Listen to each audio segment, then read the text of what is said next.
இறைத்தூதர் ஸல்லல்லாஹு அலைஹி வஸல்லம் சொன்னார்கள், இந்த உலகத்தில் பிறக்கின்ற ஒவ்வொரு குழந்தையும் இறை மார்க்கமாகிய இஸ்லாமில் தான் பிறக்கிறது. அவர்களுடைய பெற்றோர்கள் தான் அவர்களை யூதர்களாகவோ கிறிஸ்தவர்களாகவோ இறைவனை அடுத்து வணங்கக்கூடிய மக்களாகவோ ஆக்கி விடுகிறார்கள். ஒரு தந்தை தன்னுடைய பிள்ளைக்கு கொடுக்கக்கூடிய மிகப்பெரிய அருட்கொடை இறை நம்பிக்கை, இறைவன் மீது அவர்கள் வைக்க வேண்டிய நம்பிக்கை, இறைவனை அவர்கள் புரிந்து கொள்ளக்கூடிய முறை.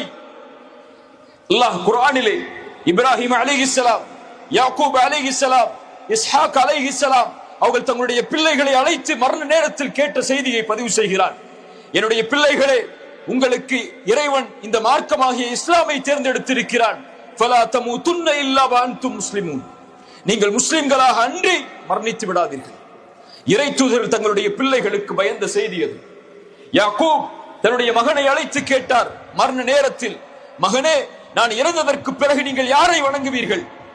அந்த பிள்ளைகள் சொன்னார்கள், உங்களுடைய முன்னோர்கள் இப்ராஹிம், இஸ்ஹாக் அவர்கள் வணங்கிய அந்த ஒரே இறைவனைத்தான் நாங்கள் வணங்குவோம், அவனுக்கு எதையும் நாங்கள் இணையாக்க மாட்டோம் என்று சொன்னார்கள். ஒரு தந்தை தன்னுடைய பிள்ளைக்கு கொடுக்கக்கூடிய மிகப்பெரிய நிஅமா இறை நம்பிக்கை.